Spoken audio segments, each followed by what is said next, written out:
지금같이 무더운 여름날이었습니다. 어떤 목사님이 시내버스를 타기 위해서 정류장에서 기다리다가 마침 오는 버스를 올라탔습니다. 뒤이어 아주 뚱뚱하고 아주 못생긴 어떤 한 아주머니가 아이를 데리고 우르르 올라타는 것이었습니다. 타자마자 아이들이 그냥 난리법석이에요. 5명이 되는 아이들이었습니다. 가족 계획을 안 했는지 농구팀을 만들려고 하는 건지 잘 모르겠지만 떼를 쓰는 아이들, 고래고래 소람지는 아이들, 버스 안을 왔다 갔다 휘젓고 다니는 아이들, 그냥 갑자기 한순간에 버스 안이 난장판이 돼버리고 말았습니다. 무엇보다도 이 아이들의 엄마인 뚱뚱한 이 아주머니가 이 아이들을 잡느라고 그냥 온 버스 안을 왔다 갔다 하면서 아이들과 함께 더불어서 소란을 피우고 있는 것이었습니다. 여러분, 무더운 여름날 사람들이 얼마나 피곤해요, 얼마나 힘들어요, 얼마나 덥습니까? 신경질 나는데 아이들까지 왔다 갔다 하면서 서로를 치대고 그 엄마가 왔다 갔다 하면서 저렇게 난리법석을 떠니 주변 사람들이 얼마나 정말 힘들겠어요. 그때 목사님께서는 갑자기 성경 말씀이 떠오르래요. 범사에 감사하라 라는 말씀이 떠오르요.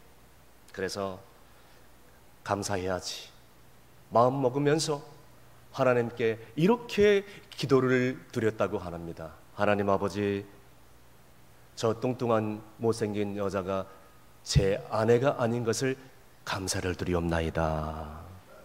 그리고 저렇게 소란을 피우는 아이들이 제 아이들이 아닌 것도 감사를 드리옵나이다.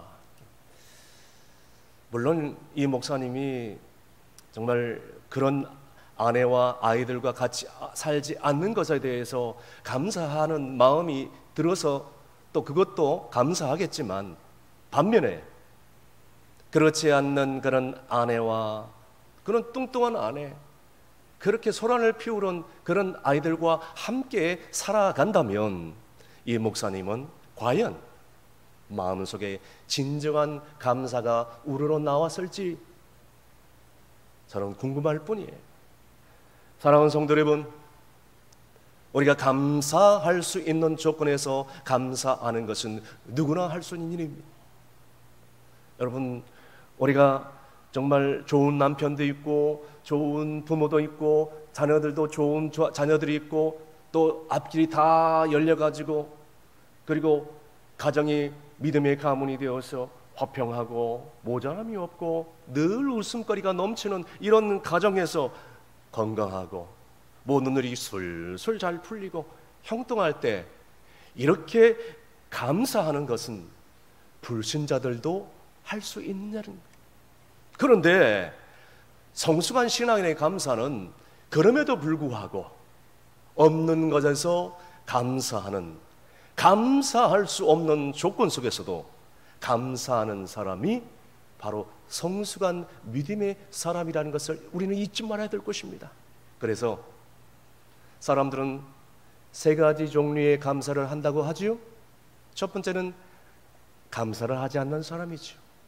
두 번째는 조건부의 감사입니다. 이렇게 해주면 감사하겠다는 거죠. 세 번째, 오늘 제가 강조하고 싶은 것은 그럼에도 불구하고의 감사를 말씀드리고 싶은 것입니다.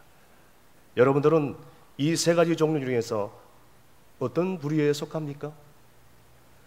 오늘 우리의 본문에서 도저히 감사할 수 없는 그런 환경과 조건 속에서도 그럼에도 불구하고의 그 감사의 찬양을 부르고 있는 한 선지자를 만나게 되는데, 그 선지자는 하박국 선지자입니다. 그렇다면 하박국 선지자가 정말로 어떤 감사를 했길래 오늘 이렇게 성경에 기록되고 있습니까? 첫 번째는요, 하박국 선지자는 환난 날에 감사를 하고 있다는 것입니다. 오늘 본문 16절 말씀 다 함께 큰 소리로 읽습니다. 내가 들었으므로 내 창자가 흔들렸고 그 목소리로 말미암아 내 입술이 떨렸도다. 무리가 우리를 치러 올라오는 환난 날을 내가 기다림으로 섞이는 것이 내 뼈에 들어왔으며 내 몸은 내 처소에서 떨리는도다. 아멘. 여러분, 그 당시에 이 나라는 신흥 강제국인 바벨론의 공격 속에서 지금 정말 헤어나올 수 없는 상황 속에 있습니다. 그때 하박국 선지자는 입술이 떨리고 뼈가 썩어가고 온몸이 부르르 떨릴 수밖에 없는 그런 고통을 느낄 수밖에 없었다고 고백을 하고 있는 거예요. 여러분, 이처럼요, 전쟁이 시작되고 바벨론의 군대들이 쳐들어와서 말바국 소리가 저기저기 들리고 부녀자들은 끌려가고 죽음을 당하고 예루살렘 성전은 파괴되고 이런 환난 날에 어떻게 감사의 찬송을 부를 수 있겠습니까? 감사의 찬송을 부를 수 있었다는 것은 결코 쉬운 일이 아니라는 것을 알 수가 있습니다. 하지만 하박국 선지자 보세요. 이런 상황 속에서도 그의 입에서 감사의 찬송의 노래를 부르고 있다는 것입니다. 그렇습니다. 인간들은 건강할 때, 형통할 때, 일이 잘 풀릴 때, 내가 원하는 것들이 이루어질 때 사실상 감사를 잃어버리고 살 때가 종종 있어요. 그러다가 갑자기 건강을 잃어버리고 갑자기 부도가 나고 갑자기 사랑하는 사람이 떠나버리고 갑자기 고난이 찾아왔을 때 그런 상황 속에서도 감사의 조건을 찾는다는 것은 결코 쉬운 일이 아닐 것입니다. 오늘에도 불구하고 오늘 이 하박국 선지자 그런 환난 속에서도 그 고통 가운데 임하시는 하나님의 그 은혜와 섭리를 발견하고 그 은혜를 감사하면서 비로소 오늘 우리는 그 고난 속에서 감사할 수 있었다는 것을 발견하게 됩니다. 어느 대기업 한 회사가 중동에 지사를 만들기 위해서 3명의 사원을 발령을 냈다고 합니다. 그 중에 한 명은 중동이라는 나라가 무덥고 그리고 더위에 자기는 너무나도 약해서 일을 할 수가 없으니 갈 수 없다고 거절을 했습니다. 그래서 할 수 없이 지사장은 2명의 사원과 함께 중동으로 떠났습니다. 그런데 그곳에는 살인적인 더위와 밀려오는 업무와 그리고 연약한 환경, 만만치 않는 그런 여러 가지 일들이 기다리고 있었습니다. 한 사원은 입에 불평을 달고 살았습니다. 뭐가 마음에 안 드네, 이것도 마음에 안 드네, 저것도 마음에 안 드네. 입만 열면 불평을 하는데 다른 한 사원은 지사장이 힘들지 않냐고 물어봤을 때에 뭐 다들 힘드는데 저만 힘들겠냐고 하면서 이 지사장을 오히려 위로하고 격려를 하는 것이었습니다. 자, 정말 그 더위 가운데도 이제는 마침내 그 중동의 지사가 설립되었고 왕궁 설립이 성공적으로 이루어졌어요. 본사는 이제 새로운 팀을 꾸렸으니 그 팀에게 이 중동 지사를 맡기고 본사로 돌아올 수밖에 없었습니다. 그런데 그 2명의 사원과 떠났던 지사장이 알고 보니 그 회사의 그 회장의 아들이었습니다. 여러분, 그 지사장이 새로운 팀을 꾸렸을 때 제일 먼저 사원으로 받아갈 수 있는 사원이 누구 있겠습니까? 불평하는 사원이 있겠습니까? 그렇지 않죠? 물어보나만 하지 않겠습니까? 당연히 묵묵히 힘들고 어려운 열악한 환경 속에서도 그 맡겨준 업무를 성실하게 해내온 사원이었습니다. 여러분, 그 사원은 훗날 정말 성실을 인정받아서 그 회사의 큰 이사, 중력의 자리에 오르게 되었습니다. 그에게 중동지사는 훈련이었고 기회였던 것입니다. 사랑하는 성도 여러분, 우리의 영적인 삶도 마찬가지입니다. 우리의 인간의 삶이 오늘 광야 같은 삶으로 힘들고 어려울 때가 너무나도 많이 있습니다. 그런데 미리 겁먹지 말고 포기하지 말아야 될 것입니다. 다 힘들지 않겠습니까? 다 어렵지 않겠습니까? 그런데 어렵다고 힘들다고 불만을 입에 달고 있는 사람들, 반면에 묵묵하게 성실하게 그 일을 잘 감당하는 그런 신앙생활을 하는 사람들이 있습니다. 알게 모르게 주를 위하여, 교회를 위하여, 죽어가는 영혼들을 위해서 묵묵하게 성실하게 몸된 교회를 섬기고 주를 위하여 헌신하는 사람들이 있습니다. 여러분, 하나님은 분명하게 하나님을 의지하고 성실하게 신앙생활을 하는 사람들, 하나님께서는 마침내 그 힘들고 어려운 광야의 시간들과 그 눈물의 헌신의 시간들을 꼭 기억해 하셔서 언젠가는 정말로 그 눈물의 고생과 헌신을 분명하게 알아주시고 하늘의 상급으로 땅의 기름진복으로 보상해 주실 날이 꼭 오게 될 줄로 믿으시길 바랍니다. 두 번째는 하박국 선지자는 없는 것에서도 감사를 하고 있다는 것입니다. 계속해서 본문 17절 말씀 다 함께 읽습니다. 비록 무화과나무가 무성하지 못하며 포도나무에 열매가 없으며 감람나무에 소출이 없으며 밭에 먹을 것이 없으며 우리의 양이 없으며 외양간에 소가 없을지라도. 아멘. 여러분, 여기에 지금 지적하고 있는 그런 이 얘기는 우리의 인간의 일상생활이 꼭 필요한 것입니다. 우리가 잘 알다시피 무화과 나무의 열매는 이스라엘 백성들의 간식의 일종이었습니다.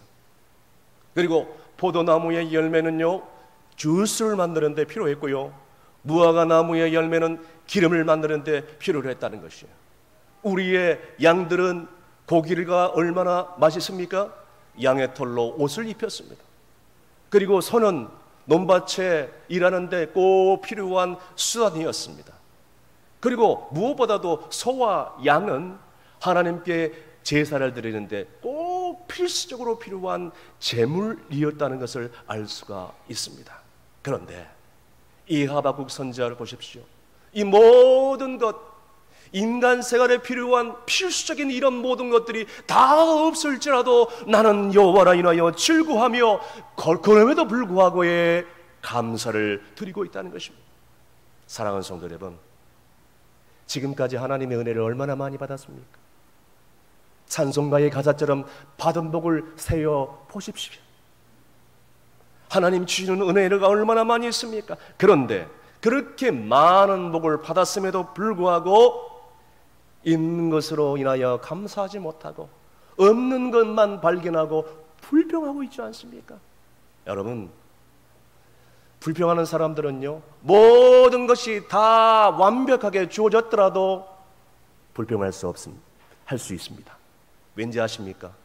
그 사람은 모든 것이 다 있다 하더라도 불평거리를 새롭게 찾아서 불평하는 사람이 분명하기 때문에. 사랑하는 성도 여러분, 사실 우리가 뭘 못 가져서 불행한 것이 아니라 가진 것에 감사하지 못해서 그 불행의 원인을 우리가 찾아야 될 것입니다. 여러분, 지난날 우리에게 하나님 주시는 그 은혜를 다시 한번 생각해 보십시오. 우리나라가 여러분 전 세계의 143개국 중에서 행복지수가 무려 52위에 이릅니다. 저기 동남아시아, 방글라데시아, 베트남, 태국에 비해서 훨씬 낮습니다. 왜 그렇습니까? 그런데 아이러니한 것은 우리가 무슨 일이 풍요롭고 무슨 일이 형통하고 잘 될 때보다 오히려 힘들고 어렵고 고난이 닥칠 때 하나님의 그 은혜와 사랑을 분명하게 체험하게 된다는 것입니다. 그래서 디모데 전서 6장 6절에는 이렇게 증거를 하고 있습니다. 다 함께 읽습니다. 그러나 자족하는 마음이 있으면 경건은 큰 이익이 되느니라. 아멘. 따라하겠습니다. 자족하는 마음이 있으면 경건은 큰 이익이 되느니라. 아멘이십니까? 진정한 감사는 내가 가진 것이 없을지라도 자족 스스로 감사하며 있는 것으로 감사하며 기뻐하는 것, 자족하는 것이다. 이제는 주님의 그 영적인 은혜가 내게 임하였어. 정말 하나님 감사합니다. 오늘 이렇게 진정한 감사, 이 신앙의 감사, 나에게는 아무것도 없을지라도 하나님 아버지 정말 주님이 주시는 것으로 인하여 만족하며 감사합니다. 오늘 이러한 고백을 우리가 해야 되지 않겠습니까? 무화과 나무 잎이 마를지라도, 여러분 포도나무에 열매가 없고, 그리고 또 감람나무에 소출이 없고, 논밭에 그리고 모든 소출이 없을지라도, 양의 우리의 양이 없고 외양간에 소가 없을지라도 나는 여호와라 인하여 즐거워하리로다. 할렐루야. 이 신앙 고백이 우리에게 필요하게 될 줄로 믿습니다. 마지막으로 오직 여호와 하나님으로 인하여 감사를 하고 있습니다. 본문 18절 19절입니다. 다 함께 읽습니다. 나는 여호와로 말미암아 즐거워하며 나의 구원의 하나님으로 말미암아 기뻐하리로다. 주 하나 여호와는 나의 힘이시라. 나의 발을 사슴과 같게 하사 나를 나의 높은 곳으로 다니게 하시리로다. 이 노래는 주의하는 사람을 위하여 내 수금에 맞춘 것이니라. 아멘. 하박국 선지자가 이런 상황 속에서도 감사할 수 있었던 것은 우리 하나님은 나의 힘이시고 나의 구원이시고 나의 요새시고 나의 피난처이십니다. 이렇게 고백을 하고 있는 거예요. 여러분, 여기에 이 짧은 두 구절에 이 하박국 선지자가 나라는 단어가 무려 5번이 들어가게 됩니다. 이렇게 많이 되풀이했다는 것은 자신의 주관적인 신앙 고백이 진실하다는 것을 의미하지 않겠습니까? 그렇습니다. 지금 아무리 우리의 현실이 힘들고 살기가 힘들지라도 날마다 하나님께서 분명히 우리 가운데 은혜를 주시고 그 은혜를 체험하고 하나님을 날마다 의지하는 성도들은 감사가 저절로 나오게 될 줄로 믿습니다. 하나님께서 분명히 살아계시고 우리 가운데 함께 하시고, 비록 지금 아무것도 없지만 분명히 하나님께서 은혜로 갚아주신다는 것을 믿는다면 우리는 어떤 환난 속에서도 감사가 나오게 될 줄로 믿습니다. 그런데 우리가 이 세상 가운데 소망을 두게 되고 술 취함과 방탕함 가운데서 이 세상의 쾌락과 향락을 맛보면서 육신의 정욕과 안무의 정욕과 이생의 자랑을 맛보면서 살아갈 수 있다면 그런 환경 속에서 우리는 결코 만족하거나 행복하거나 감사할 수 없다는 것입니다. 그래서 골로새서 3장 1절에서 3절까지 말씀에 뭐라고 우리 가운데 고민하고 있습니까? 다 함께 큰 소리로 읽습니다. 그러므로 너희가 그리스도와 함께 다시 살리심을 받았으며 위의 것을 찾으라. 거기는 그리스도께서 하나님 우편에 앉아 계신지라. 위의 것을 생각하고 땅의 것을 생각하지 말라. 이는 너희가 죽었고 너희 생명이 그리스도와 함께 하나님 안에 감춰졌습니다. 아멘. 사랑하는 성도 여러분, 오늘 우리가 정말 믿음 안에 예수 그리스도의 십자가 은혜로 거듭났다고 내가 믿었다면 이제는 옛 생활과 옛 습관과 옛 사람을 십자가 앞에 다 죽어버리고 다시 한번 살아났다고 정말 굳게 믿는다면 이제는 주님 앞에 나와서 정말 주님은 나의 구원의 하나님이십니다. 나의 힘이 되십니다.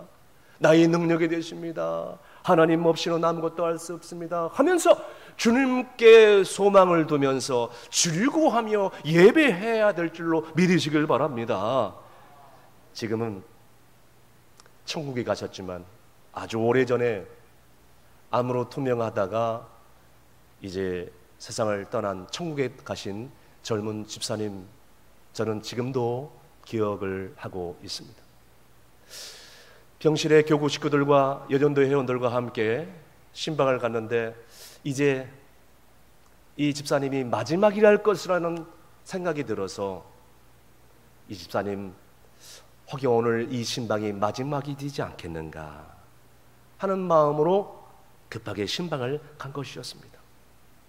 마지막으로 생각하니 어찌나 눈물이 나오는지. 병실에 도착할 때도, 기도를 할 때도, 성경 말씀을 펴서 말씀을 봉독할 때도, 그리고 마지막으로 위하여 기도할 때도 모두들 눈물바다였습니다. 그럼에도 불구하고 이 집사님은 구원의 확신이 있어서 천국에 대한 강렬한 그런 소망이 있었습니다. 암투병 중에 이제 그 얼굴은 그럼에도 불구하고 환한 얼굴이었고, 우리를 맞이하는 그 얼굴은 천사의 잔잔한 미소를 띠고 있었습니다. 신방 예배를 마치고 돌아가려고 하는데 그 집사님에게 마지막으로 제가 권면한 말이 있습니다. 집사님, 새벽마다 온 성도들이 잊지 않고 기도하고 있습니다. 집사님, 끝까지 잘 이겨내십시오. 다시 만날 때까지 저희들이 항상 기도하고 있겠습니다. 그렇게 권면하고 나으려고 하는데 그 집사님이 저의 손을 붙잡아요. 그리고면서 저에게 하는 고백이 저는 지금도 잊지 않고 있습니다. 그걸 뭐라고 하냐면, 목사님, 감사합니다. 교회에 돌아와서 제 골방에 들어가 집사님을 생각하는데 왜 이렇게 하염없이 눈물이 나오는지 몰라요. 목사보다 더 귀한 신앙을 가지고 있는 분이구나. 목사님, 감사합니다. 이 고백이 죄의 내류에서 떠나지를 하고 있는 것이, 사실상 그 집사님이 뭐가 감사할 게 있어요? 젊은 나이에 암에 걸려서 이제는 죽음을 앞두고 있어요. 항암 치료 때문에 머리카락이 다 빠지고 뼈만 앙상이 남아 있어요. 이제 죽음을 앞두고 사랑하는 남편, 사랑하는 어린 딸, 사랑하는 어머니가 남아 있어요. 사랑하는 가족들을 뒤로하고 먼저 천국에 가야 돼요. 죽음의 절망 속에서 지금 헤매고 있는데 감사할 조건이 뭐가 있어요? 사랑하는 내 남편과 사랑하는 내 딸과 사랑하는 가족들을 뒤로 한 채 하나님이 부르시면 지금 당장이라도 떠나야 되는데 여러분, 무슨 감사가 있을 수 있겠어요? 그런데 이 집사님은 감사합니다. 감사합니다. 집사님은 도저히 감사할 수 없는 그런 상황 속에서도 그럼에도 불구하고의 감사를 하고 있었습니다. 병원을 떠나고 얼마 되지 않아서 집사님이 하나님의 부르심을 받았다는 연락을 받았어요. 이 땅에서 집사님에게 들었던 마지막 고백은, 목사님, 감사합니다. 할렐루야, 할렐루야, 할렐루야. 말씀의 결론을 내립니다. 사랑하는 성도 여러분, 우리가 살아가는 세상이 너무나도 힘들고 어려운지 모릅니다. 다들 힘들게 살아가고 있습니다. 만나보면 다들 가정에 상처가 있고, 육체적으로 건강이 없고, 경제적으로 힘들고, 여러 가지 이유로 때문에 많이 힘들고 있습니다. 지난날의 아픔의 상처를 치유하지 못하고 살아가는 사람들이 얼마나 많은지 몰라요. 자, 그런데 알고 보면 사실상 그런 상황 속에서 감사를 찾기라는 결코 쉬운 일이 아닐 것입니다. 그럼에도 불구하고 그저 그런 환난 속에서도, 그런 고난 속에서도 주님만 바라보면서 새벽에 나와서 하나님 앞에 간절히 매달리며 눈물을 흘리며 부르짖는 성도들, 공예배 예배 때마다 참석하면서 하나님의 말씀을 들으려고 사모하는 성도들, 그리고 정말 힘들고 어려운 상황 가운데서도 목사인 제가 신방을 갔을 때 믿음으로 일어서려고 몸부림치는 성도들을 바라보면서 목사인 제가 오히려 감사하고 은혜를 받고 돌아올 때가 한두 번이 아닙니다. 이제라도 우리의 남은 생에 아무리 힘들고 어렵고 고통스러울지라도 이제는 감사할 수 없는 조건에도 감사함으로 신앙을 회복하여 믿음으로 일어설 때에 우리의 인생 가운데 말할 수 없는 평안이 오고요, 기쁨이 오고요, 소망이 오고요, 행복이 오고요, 우리 남은 생에 하나님이 기뻐하시는 사명자로 우뚝 서게 될 줄로 믿는 여러분이 되시기를 주의 이름으로 축원합니다. 기도하시겠습니다. 인간의 생사화복을 주관하시는 하나님 아버지, 사람이 죽고 살고 흥하고 망하는 것이 하나님 손에 달려있음을 고백합니다. 추석 명절을 앞두고 여전히 우리의 인생이 힘들고 어렵지만 지금까지 지켜주셔서 오늘 이렇게 주 앞에 나오게 하심을 감사를 드립니다. 지금까지 살아오면서 도저히 이해할 수 없는 인생의 문제로 말로 표현할 수 없는 좌절감과 회의감과 고통이 빠질 때가 얼마나 많이 있었습니까? 그래서 하나님을 원망하고 사람을 불평하며 감사하지 못할 때가 얼마나 많이 있었습니까? 이제는 자신도 모르게 불평하는 습관을 다 십자가 앞에 벗어버리고 아무것도 주어지지 않는다 해도 나를 구원하시기 위해서 십자가를 지신 십자가의 그 주님을 말없이 바라보면서 단 한 가지 사실, 구원의 감격 가운데 기뻐하는 신앙의 사람으로 회복시켜 주시옵소서. 어떤 힘들고 어려운 일이 있을지라도, 경제적으로 힘들더라, 건강이 없더라도, 내 마음에 사랑하는 사람이 없을지라도 그럼에도 불구하고 이 신앙을 회복하여서 우리를 통해서, 교회를 통해서 이 지역 사이에 불신 영혼들이 하나님의 사랑을 깨달을 수 있도록 주님 인도하여 주옵소서. 예수님의 이름으로 기도합나이다.